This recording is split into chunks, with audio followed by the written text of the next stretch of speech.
want to begin by saying a little context.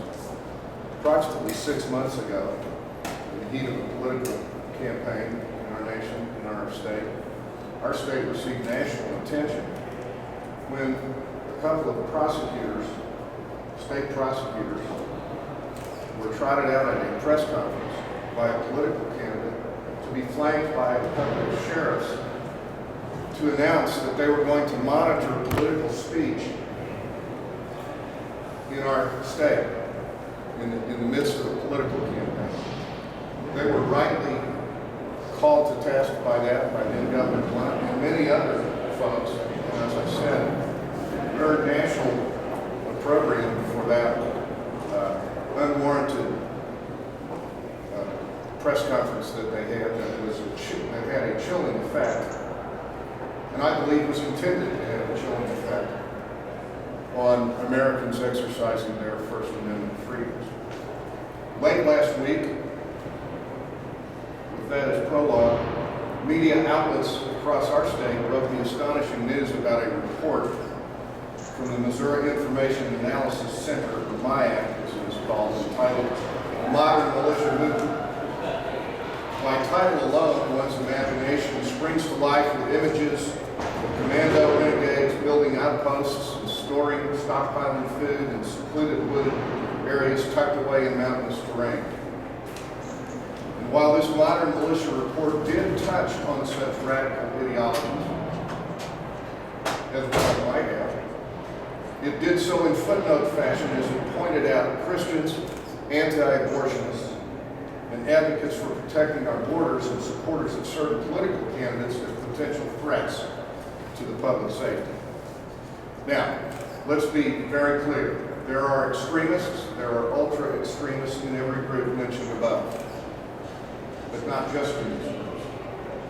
For instance, there is a growing and, in many cases, publicized reports of environmental extremism in our country, often resulting in corporate sabotage, property destruction by arson and bombings, and the murder of innocents. No mention of this very real crime appears in this report. To cite another example missing from the report, ultra-extreme adherents of one particular religion have declared war on our country and on our way of life, and have attacked our country with the largest loss of life in America since Pearl Harbor, and the largest loss of life ever on our shores in the last 100 years. These people are conducting camps to train terrorists, both in this country and abroad, to destroy our way of life. There is no mention of that kind of extremism and the threat that it poses to our liberties in this report, because apparently it's more important to focus on pro-lifers.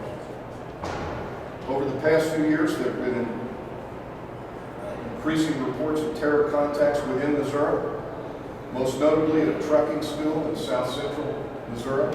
There was no mention of this in the MIAC report. Are we to believe that people who advocate for conservative causes in our state are among the greatest threats to public safety? Department of Public Safety Director Britt has sent what is being called in some quarters an apology letter, and I put that in quotations, but it appears to be nothing more than a notice of redaction. While the director does say he will remove references to political supporters of Ron Paul and Bob Barr, he does not address references to Christians, supporters of border security, nor pro-lifers. You cannot unring the bell. Conservatives are part of the backbone of America's fabric. We are not the threat, and that is why we are all one nation under God. Yesterday, Governor Nixon and Director Britt said they stand by the report. I want to be very clear here. I have the utmost admiration and respect for our law enforcement officers, the men and women who put their lives on the line for us every day. We all rely on public safety officials to keep us safe from those who would do us harm. I admire their devotion to service and their dedication to our state And I have, over the last decade, attended enough of their funerals and weddings for a lifetime.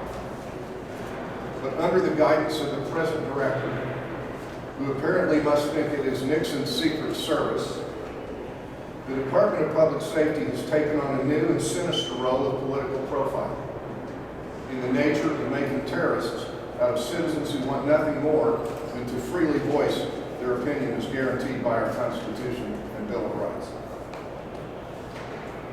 I asked what other infringements on personal freedoms has the director overseen, or what documents might be coming out of his department unread. What other similar documents have been created but not yet leaked to the media so that the people of Missouri can really know what's going on? Right now, we can only wonder. This morning, I am calling for Director Britt to be placed on administrative leave pending an investigation into this and other reports done by MIAC which may profile or demean Missourians belonging to specific political, religious, or social groups. There is no reason why Republicans, Libertarians, Democrats, Conservatives, Liberals, Atheists, Christians, pro-life, or abortion advocates, or vegetarians should be targeted because of certain beliefs which they hold dear. We also read this morning that Director Britt had not read the report in question before it was distributed to law enforcement.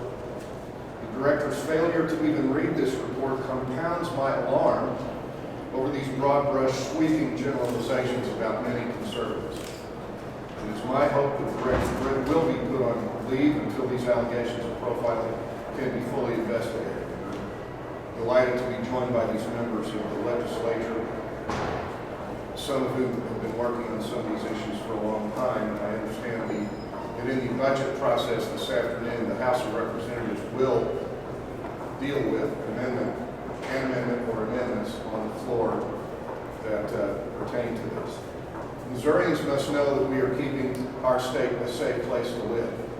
But Missourians must also know that we are all protected by the freedoms that so many have fought to protect across the generations.